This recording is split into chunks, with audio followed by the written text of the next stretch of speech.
현재 도쿄올림픽을 불과 6개월도 안 남긴 시점에서 스가 총리는 신년 메시지를 통해 입장을 정했습니다. 스가 총리는 지난 1일 이번 여름에 경기가 개최되며 포스트 코로나의 새로운 사회를 만들 것이다 라며 일본에서 국난을 극복하고 올림픽을 성공적으로 치를 것임을 천명했습니다.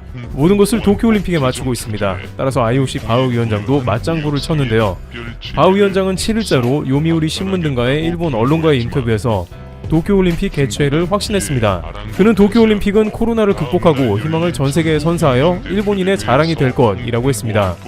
그러면서 백신 공급이 대량으로 이루어지고 있으며 이는 올림픽을 가능하게 하는 결정적 역할을 할 것으로 봤습니다. 이렇게 IOC 위원장이 직접 스가 총리를 지지하면서 도쿄올림픽의 분위기가 무르익는 모습이 나옵니다.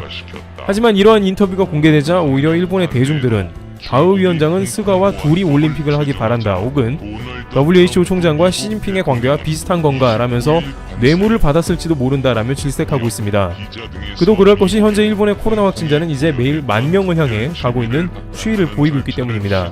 일각에서는 일본 코로나 상황이 이제 유럽과 비슷한 상황으로 들어간다는 의견도 나오고 있습니다. 8일 현지 공영방송 NHK에 따르면 전날 일본에서는 확진자가 7,570명이 새로이 확인된 상황입니다. 게다가 도쿄의 확진율은 대략 10에서 20%로 매우 높습니다. 확진율이 높다는 것은 실제 감염자가 매우 많다는 것입니다. 한국의 경우에는 하루 검사 건수가 6만 건가량이며 매일 확진자가 600에서 1000명 사이이므로 확진율은 1% 유지하는 것과는 극명한 차이를 보이는 것입니다. 만약 일본에서 검사 수를 늘린다면 일 확진자가 수만 명 이상이 될 수 있다는 말이 나오는 게 그것입니다. 결국 스가 총리는 긴급사태를 선언하고야 말았는데요. 여기서 또한 일본은 한국과 현저하게 다른 점이 있습니다. 현재 한국에서는 2.5단계 플러스 알파 단계로 매우 엄격한 지침을 시행 중에 있습니다. 3단계까지 가면 대부분 업장은 폐쇄 조치를 하게 되는 것이죠. 그런데 일본에서는 긴급사태 선언 이후에 각종 조치가 무용지물이라는 말이 나오고 있습니다. 우선 긴급사태 선포 시점이 너무 늦었고 눈에 띄는 휴업 요청이 없다는 것이 대표적입니다. 작년 4월 7일 긴급사태를 처음 발령했을 때는 체육관, 스포츠클럽, 파친코, 유원지, 영화관, 박물관, 미술관 등 다중이용시설이나 유흥업소 등에 대해 휴업을 요청했습니다. 하지만 이번에는 이런 휴업 요청이 보이지가 않습니다. 한국에서는 자영업자들의 엄청난 희생과 국민의 협조 가운데 방역이 지속되고 있습니다만 일본은 한국과는 다르게 경제를 최우선으로 살려야 한다는 주의로 가고 있습니다. 이것이 도쿄올림픽에 영향을 끼치기 때문이죠. 음식점도 8시까지 단축 운영을 하면 지원금을 하루에 63만원 정도 지급하는 방안도 제시하고 있습니다. 절대 경제는 얼어붙게 하면 안 된다는 주의입니다. 또 이번에는 작년과 달리 유치원과 초중고, 대학에도 휴원, 휴교를 요청하지 않았습니다. 확진자가 하루에 10,000명을 향해 가며 심각한 상황이지만 전반적으로 사회적 거리두기 조치가 느슨해진 셈입니다. 한 일본 방송에서는 이에 관해서 많은 도쿄 시민이 위드 코로나라고 하여 코로나와 함께 살아가는 것을 당연하게 생각하고 있는 분위기도 있다며 젊은이들은 건강해서 괜찮다는 의견도 내고 있습니다. 심지어 일본 당국은 도쿄올림픽 의지를 계속 불태우며 경기장 실험을 지속하고 있어 논란이 되고 있습니다. 일본에서는 감염이 확산하던 작년 11월 초 경기장의 관람객을 정원의 86%까지 채우고 프로야구 경기를 강행하는 실험이 실시되기도 했습니다. 많은 전문가들은 감염이 악화되는 실험일 수 있다면서 극도로 위험한 발상이라고 지적하기도 했습니다. 그런데 스포츠 경기장 입장을 계속 허용하기로 했습니다. 5,000명 이하의 인원을 입장시킨다면 대규모 스포츠 경기나 공연도 가능합니다. 무늬만 긴급사태 선언이지 실제로는 코로나를 방지할 이렇다 할 대책이 거의 들어가 있지 않습니다. 그런데 이렇게까지 올림픽 개최의 의지를 불태우고 있는 스가 정권의 청천벽력과 같은 발언이 나오는데요. BBC 방송에 따르면 현역 IOC 위원 가운데 가장 오랜 기간 재직 중인 79세 딕 파운드 의원은 올해 7월에서 9월 1년 연기된 2020 도쿄올림픽에 관련해 장담할 수 없다고 밝혔습니다. 그는 현재 코로나19 확산 상황을 방안의 코끼리로 비유했습니다. 이는 모든 사람이 알고 있지만 누구도 선뜻 나서서 문제를 제기하지 않는 사안을 뜻하는 말입니다. 일본이 공을 들였기 때문이겠죠. 일본에서 수십조 원의 손해를 매년 보면서 올림픽을 연기시키고 개최한다는 것을 누가 막기도 모호합니다.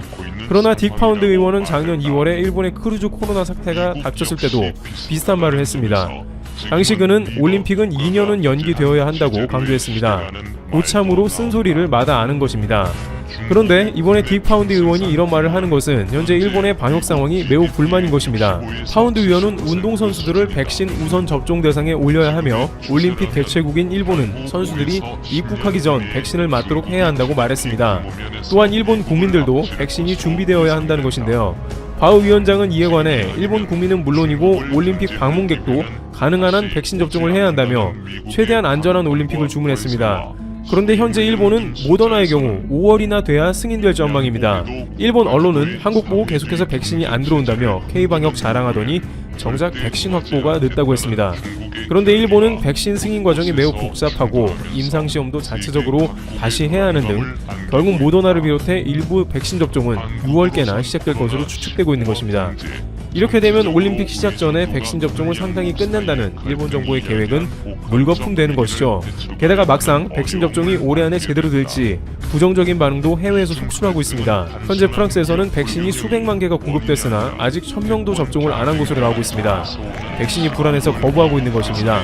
오직 이스라엘 정도만 인구의 10%가 접종한 상태죠. 또한 일부 지역에서는 화이자 백신의 20에서 30%가 보관이 잘못되어 그냥 버리는 사태도 나옵니다. 백신 공급은 부족한데 사람들은 맞지를 않고 보관하기도 매우 어려운 것입니다.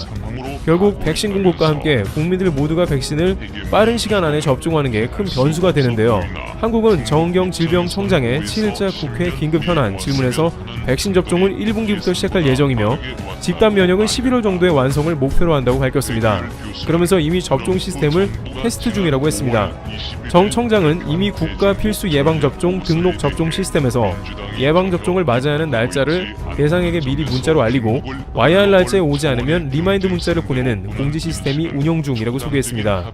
일각에서는 미국과 유럽은 물론이고 대다수의 국가들이 백신이 있더라도 제대로 된 접종이 어려운 상황이라며 아이러니하게도 백신 도입이 가장 늦은 한국이 오히려 상당히 빠르게 접종이 끝나 집단 면역을 완성할 수 있다며 IOC 위원이 이야기하는 안전한 올림픽을 할 장소는 유일하게 한국밖에 없다는 자연스러운 결론도 나옵니다. 또한 한국은 서울은 물론이고 가장 최근 올림픽인 평창올림픽도 훌륭하게 마친 경험이 있으므로 굳이 상황이 그렇게 돌아간다면 또 질병관리청은 올림픽에 맞는 환경을 조성할 것이라는 믿음도 있습니다. 또한 IOC는 어젠다 2020을 통해서 일본에서 불가능한 경기를 인근 국가에서 치르는 것도 충분히 가능해서 한국의 상당한 부분의 경기를 맡길 수도 있을 것입니다.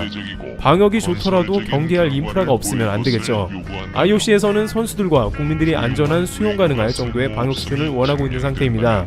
또한 일부 국가들은 안전이 보장되지 않는 도쿄올림픽을 보이콧한다고 밝힌 바 있습니다. 지난 2월 런던시장 선거에서도 도쿄 대신에 런던에서 올림픽을 치르자고 하면서 안전 문제를 거론하고 있는데 이제 그러한 조건을 충족시킬 만한 국가는 거의 찾기가 어려운 것이죠. 한국은 국민들의 협조 가운데 현재 확진자 1000명에서 감소세를 보이며 진정되는 모습을 보이고 있습니다. 물론 일본과 위안부 갈등 문제가 다시 불거져서 양국이 협조할 가능성은 거의 없어 보이긴 합니다만 현재 상황에서 도쿄올림픽을 하는 것은 매우 위험하다는 전문가들의 의견이 나오고 있습니다. 프로볼티브 여기서 마치겠습니다. 감사합니다. 서울 이태원 일대 클럽에서 발생한 신종 코로나 바이러스 감염증 집단 감염 사태에 외신들이 비상한 관심을 나타내고 있다. 성공적인 K 방역으로 소개했던 외신이 한국에서 2차 확산 사태가 일어나는 것이 아니냐는 우려의 목소리를 높이고 있다.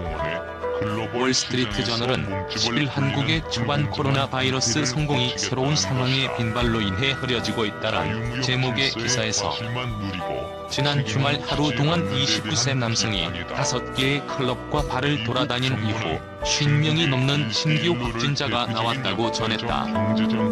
WSJ는 한국은 코로나19 팬데믹의 초기 희생자였으나 재빠른 대처를 했다. 정부는 코로나 바이러스와 공존하는 방법을 담은 가이드라인을 작성했고 지난달 말 스포츠 행사에서 하이파이브를 금지하고 식당에서 지그재그로 앉는 등의 가이드라인을 발표했다고 전했다. 하지만 그러나 이러한 조치들이 제대로 시행되기 전에 서울 이태원 부근에 새로운 감염이 퍼지기 시작했다고 말했다. 특히 이 남성이 확진 판정을 받은 지난 6일은 한국 정부가 사회적 거리두기를 완화한 날이었다고 보도했다. 문재인 대통령이 10일 대국민 연설에서 코로나19가 완전히 종식되기까지 오랜 시간이 걸릴 것이다. 끝날 때까지 끝난 게 아니라고 말한 것도 전했다. 또 WSJ는 이번 집단 감염이 이태원의 K클럽을 중심으로 발생했다는 점, 때문에 한국에서 성소수자 인권 침해 문제가 제기된 점도 지적했다. 파이낸셜 타임스는 한국에서 터진 새로운 집단 감염이 코로나19 봉쇄를 조심스럽게 완화하려는 유럽에도 영향을 미치고 있다고 분석했다. 한국처럼 방역에 성공했다는 평가를 받은 국가에서 다시 집단 감염 사태가 발생한 데 유럽 각국이 긴장하고 있다는 것이다. 이번 사건은 성공적인 방역으로 국제적인 칭송을 받았던 한국 정부에 타격을 입히고 있다고 지적했다. FT는 중국에서도 신규 확진자가 늘면서 북한과 가까운 곳의 제한 조치가 다시 부과됐다고 전했다. 미국 뉴욕타임스는 한국의 사회적 거리두기 완화 이후 집단 감염이 발생한 것을 두고 경제 재개를 원하는 전 세계가 한국에서 무슨 일이 일어나는지 주시하고 있다고 말했다. AP통신 역시 방역을 잘해온 한국마저 경제 재개와 바이러스 차단 사이에서 균형을 잡는 데 어려움을 겪고 있다고 적었다. 한편 박원순 서울시장은 11일 브리핑에서 이번 집단 감염과 관련해 이날 오전 10시까지 전국에서 85명이 확진됐다고 밝혔다. 서울에서 51명이 발생했으며 경기에서 20명, 인천에서 7명, 충북에서 5명, 부산에서 1명, 제주에서 1명이 확진됐다고 전했다. 이는 클럽 방문자와 그 가족, 지인 등을 합한 것이다. 서울의 경우 이태원 클럽 방문자와 접촉자 등 3,077명이 지금까지 검사를 받았으며 이 중 1,049명의 검사 결과는 아직 나오지 않았다고 설명했다. 필리핀 정부는 신종 코로나 바이러스 감염증 확산 예방을 위해 수도권인 메트로 마닐라를 포함해 위험 지역에 대한 봉쇄령을 내달 15일까지 연장하기로 했다. CNN 필리핀 등 현지 언론과 외신에 따르면 로드리고 두테르테 대통령은 이달 30일까지로 설정한 필리핀 북부 루손 섬 로 마닐라와 루손 섬 중 남부 지역에 대한 봉쇄령을 5월 15일까지 연장했다고 해리 로케 대변인이 24일 밝혔다. 두테르테 대통령은 또 필리핀 중부 비사야 제도의 세부시와 남부 민다나오 섬의 다바오시를 비롯한 위험지역 14곳에 대한 봉쇄령을 내달 15일까지 연장하기로 했다. 다만 세부시와 다바오시 등 9곳은 이달 말까지 위험 수위를 재평가하기로 해 봉쇄령 연장 대상에서 빠질 가능성도 있다. 나머지 저위험 지역은 5월 1일부터 대중교통 운행과 상업 활동을 일부 재개하는 등 저강도 사회적 거리두기를 시행하게 된다. 두테르테 대통령은 지난달 17일부터 메트로 마닐라를 포함해 전체 인구의 절반 이상인 5,700만 명이 거주하는 루손섬을 통째로 봉쇄했고 봉쇄령을 이달 말까지로 한 차례 연장했다. 이어 봉쇄령은 필리핀 전역으로 확대됐다. 그러나 하루 200명 안팎의 코로나19 확진자가 계속 나와 24일 누적 확진자가 7,000명을 넘어 7,192명으로 집계됐다. 또 477명이 목숨을 잃은 것으로 집계됐다. 특히 의사와 간호사 등 의료진이 전체 확진자의 16%에 육박해 의료 공백 우려마저 제기되는 상황이다. 또 콩나물시루를 방불케 하는 교도소에서 집단 감염이 잇따르자 법무부는 사면 대상 최소 연령을 70세에서 65세로 낮추고 매주 200건의 사면 및 가석방 심사를 진행하기로 했다. 한편 두테르테 대통령은 24일 공산 반군이 코로나19 사태로 어려움을 겪는 국민에 대한 구호 물품 배포를 방해할 경우 계엄령을 선포할 수도, 필리핀에서 신종 코로나 바이러스 감염증 확진자의 13%가 의료진으로 나타나는 등 걱정스러운 추세를 보인다고 세계보건기구가 지적했다. 22일 일간 필리핀 스타 등 현지 언론에 따르면 압디 마하무드 WHO 서태평양 지역 코로나19 담당관은 전날 온라인 기자회견에서 필리핀에서 코로나19 확진자의 13%가 의료계 종사자로 걱정스러운 추세를 보인다고 말했다. 그는 영내 평균 의료진 감염률은 2에서 3%인데 필리핀은 예외적인 상황으로 볼 수 있다고 지적했다. 그러면서 그 원인을 밝히기 위해 필리핀 보건부와 긴밀히 협력하고 있다면서 불충분한 개인 보호 장구, 의료진이 접촉해야 하는 환자 규모 등과 관련이 있을 수 있다고 밝혔다. 필리핀에서는 지금까지 의사 339명과 간호사 342명을 포함해 최소 766명의 의료진이 코로나19에 감염되고 이 가운데 22명이 목숨을 잃은 것으로 알려졌다. 최근 현지 코로나19 검사의 60% 이상을 담당하는 열대의학연구소에서 직원 40명이 코로나19에 집단 감염되는 일도 벌어졌다. 필리핀 보건부는 22일 코로나19에 111명이 새로 감염돼 누적 확진자가 6,710명으로 늘었다고 밝혔다. 이 가운데 446명이 목숨을 잃었다. 그러나 진단키트 부족과 검사 역량 문제 등으로 실제 확진자는 더 많을 것이라는 지적을 받고 있다. 이런 가운데 필리핀 중부 세부시는 이날 코로나19 신규 확진자가 139명 발생했으며 이 가운데 123명이 세부시 교도소에서 나왔다고 밝혔다.